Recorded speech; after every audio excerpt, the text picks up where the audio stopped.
Assalamualaikum warahmatullahi wabarakatuh. Sahabat-sahabatku yang dirahmati Allah Subhanahu wa Ta'ala, berbicara kita tentang sejarah kurban, ini kita bisa lihat dari sejarah Nabiullah Adam alaihi salam. Beliau punya syariat pada saat itu, yang tentu syariat itu datangnya dari Allah Subhanahu wa Ta'ala. Putra kandungnya harus menikah dengan putri kandungnya secara silang.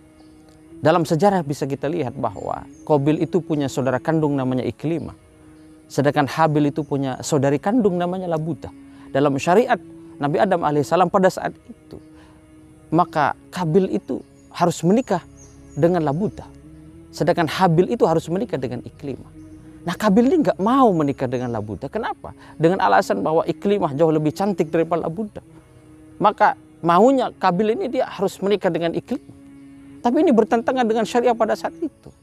Tapi Allah memberi kesempatan kepada Qabil ini dan Habil ini diuji dengan berkurban lewat ayahandanya, tentunya perintah itu.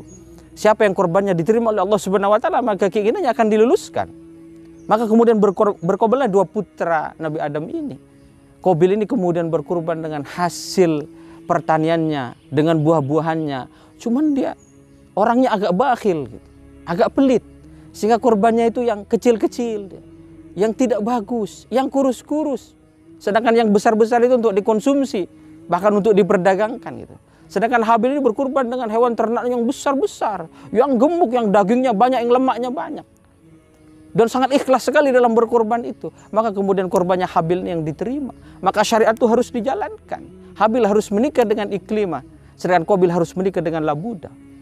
Merasa seperti itu, Qabil pun marah dan mengancam saudaranya akan membunuhnya. Apa jawaban Habil terhadap Qabil?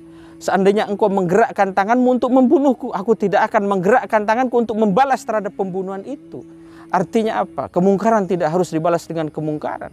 Kemungkaran harus dibalas dengan kebajikan. Inilah sejarah kurban yang pertama dalam sejarah umat manusia. Sahabat-sahabatku dirahmati Allah Subhanahu wa Ta'ala. Yang kedua adalah sejarah Nabiullah Ibrahim alaihissalam dan Nabi Ismail alaihissalam. Ketika Nabi Ismail ini menginjak usia remaja, usia-usia sinut tamyiz, usia-usia yang sangat menyenangkan mata bagi kedua orang tuanya. Kemudian Nabi Ibrahim bermimpi dan dalam mimpinya itu menyembelih putranya. Dan itu disampaikan kepada putranya, wahai putraku, aku bermimpi menyembelihmu. Tolong pikirkan bagaimana pendapatmu. Apa jawabannya dari Nabiullah Ismail alaihissalam? Kata Nabiullah Ismail alaihissalam, ayahanda, laksanakan perintah itu. Perintah dari Allah itu laksanakan ayahanda. Insya Allah kamu akan menemukan saya ini termasuk hamba Allah yang sabar. Sehingga kemudian perintah itu dilaksanakan. Ketika Nabi Ismail mau disembelih, maka malaikat datang dari surga membawa hewan, membawa kambing yang besar dari surga, menggantikan posisi Nabi Ismail sebagai hewan sembelihan pada saat itu. Sehingga kemudian nyatalah kesabaran keduanya ini.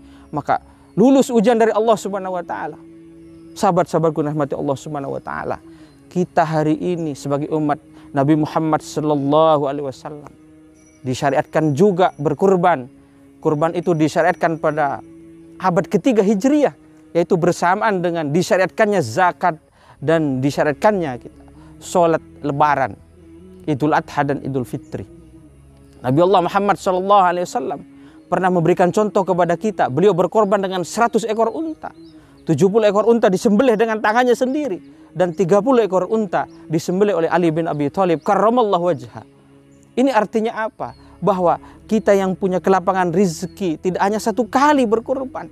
Tapi setiap ketemu kita dengan Idul Adha, kita disunnah muakkadkan oleh Allah Subhanahu wa Ta'ala untuk berkorban. Dan pahalanya besar, tapi dengan syarat bahwa berkorban itu bukan untuk riya, takabur, sum'ah dan lain sebagainya, tapi karena takarrub kita kepada Allah Subhanahu wa Ta'ala, karena mencari keridhaan Allah Subhanahu wa Ta'ala. Itu yang ketakwaan kita, itu yang akan dinilai korban kita diterima atau tidak. Demikian, mudah-mudahan yang sedikit ini bermanfaat untuk kita semua. Terima kasih. Akhir qouli hadza ihdinas siratal mustaqim wallahul muwaffiq ila aqwamit thoriq. Assalamualaikum warahmatullahi wabarakatuh.